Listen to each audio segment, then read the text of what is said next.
Hi, welcome to the Menlo Park Fire Protection District. I'm Melanie Stars, the EMS manager for the district, and I'm excited to announce that this year marks 25 years of providing advanced life support within the district. Today, we are presenting this video in celebration of this huge achievement. Now, sit back and enjoy the stories that led to this important milestone.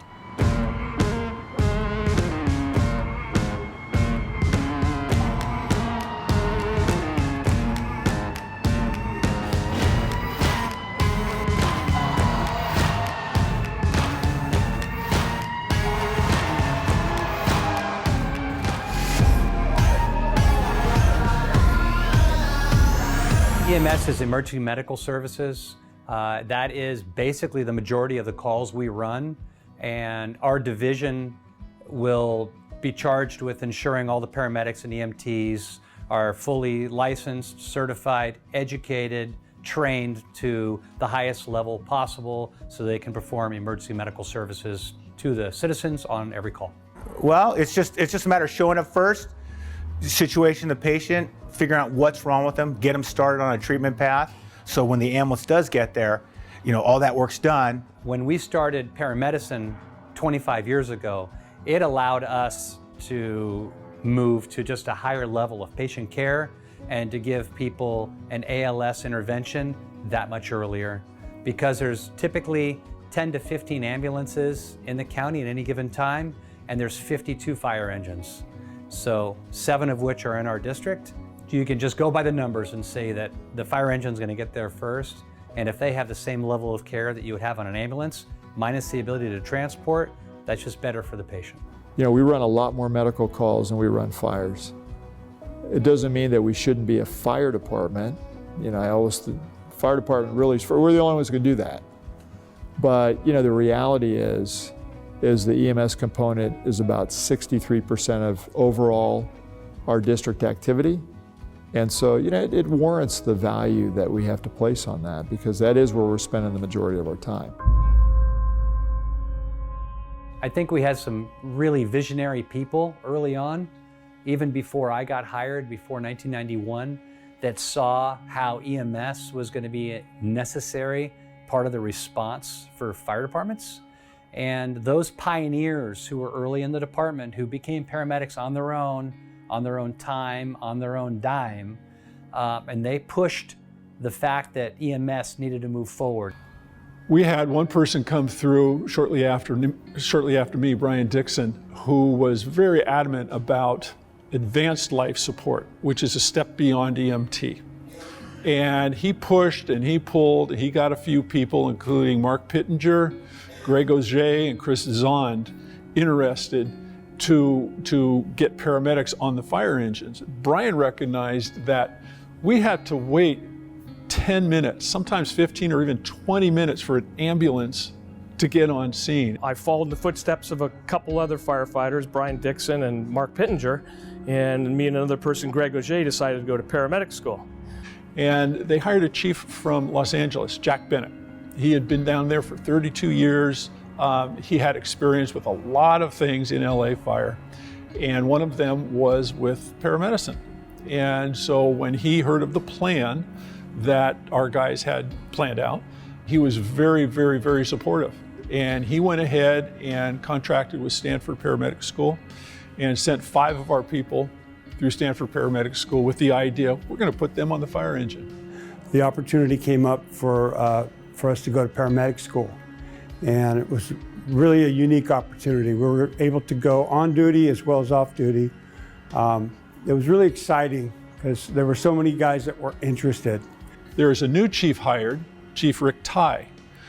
Rick Tye was not your standard firefighter fire chief. He was a businessman. And so Chief Tye got 3 different classes of paramedics going. Each year, a new group would go to school. And after the first year, he had enough to staff every fire engine with 1 paramedic. Having a paramedic on every first response unit that we have, and a minimum of 1, is immediate intervention, and that goes to patient care, right? So typically we're getting to somebody's front door in 4 to 6 minutes.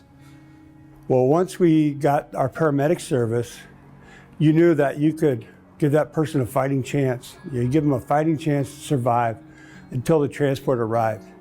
Felt so much more capable. I felt so much more important, just important. Having paramedics on an engine company getting to a call first was truly a game changer, because you suddenly had someone that on a more critical call could start an IV, could do drug therapy, could use the resuscitator in a more effective way, and equally, especially with running an EKG or even shocking and understanding rhythms of the heart, people that understood how that could be interpreted and then where you could intervene. And so what we started to see was the quality of care went up, the survival rate went up, and I mean immediately you realize, well, why weren't we doing this years ago?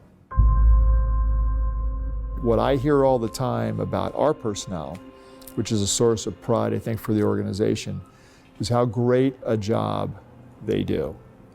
And I think they feel empowered that we're not going to look for what you're doing wrong. We're going to try and celebrate what you do right. And you can take some chances if you need to do that. And you can feel confident we're going to back you up, because in the end, it's all about patient care. A huge benefit for us has been working with Stanford, which is so close. Having a teaching facility like that, having a world-class emergency room, it really does make you better. Paramedic school, getting into it, going through it is hard, it's long, it's expensive. The fact that our department's willing to take employees we've already invested in and then send them out to school, it's a pretty cool thing. I don't know of a lot of places that do it. We got a drone program, a drone program, so we can stay up next on the technology, on what we need to learn, and then we're also doing working with SWAT teams. We're the paramedics in the SWAT team now. We got airboats and jet skis and all kinds of crazy stuff that people go, what? And it goes, but we have marshlands, we have baylands. We go out in the bays all the time. I always felt it's been my mission here is to continue to promote the fire service. Not just Menlo Fire, but educate and promote what we do. Some of the best ones have been full arrests where people come back. People where their heart stops, they're not breathing. We do our thing, and usually they don't, boom, just pop up and wake up and say, hey, thanks, that's great. But they come around by the time they're at the hospital at some point. And we see them afterwards, and they're appreciative that they're able to talk with their relatives and that sort of thing. Early on, I think I was 3 months in, we went on a call where it was a woman in labor, and she ended up delivering 2 twin baby girls. Those 2 girls came to visit me at the firehouse on their birthday for the next 6 years until they moved away. So that was pretty rewarding. Our personnel are second to none. We have a very high quality and high caliber of personnel that learn their jobs, know their jobs, continue to enhance how they do their jobs. As far as EMS, we have a very large number of paramedics. We have a very strong and capable EMS manager who works really hard to ensure that all of our paramedics are trained at the highest level. I don't think we think of ourselves as heroes the way other people sometimes do. We think of ourselves as people with a job to do, but we have pride in what we do. I love doing this job, period. I don't care what time in the morning it is. I don't care what time at night it is, whether I was sleeping, whether I was in the shower. If that bell goes off, I can't wait to get in this fire truck and go. I feel like our community deserves to have high quality care all the way around, regardless if it's helping someone off the floor, whether it's a full arrest, allergic reaction, it doesn't matter. They deserve to have someone that's there, efficient, and working for them in their benefit as an advocate for them.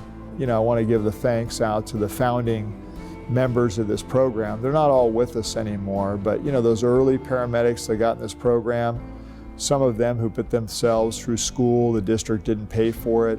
I mean, there's a group of people that before paramedicine was accepted in Menlo Fire did a lot of work to get us to the point to where it was accepted as an agency and even as a county that we adopted, that we would become a countywide paramedic service. What we're allowed to do to kind of intervene in people's lives and make a difference, that's probably the most satisfying thing you'll ever be able to do.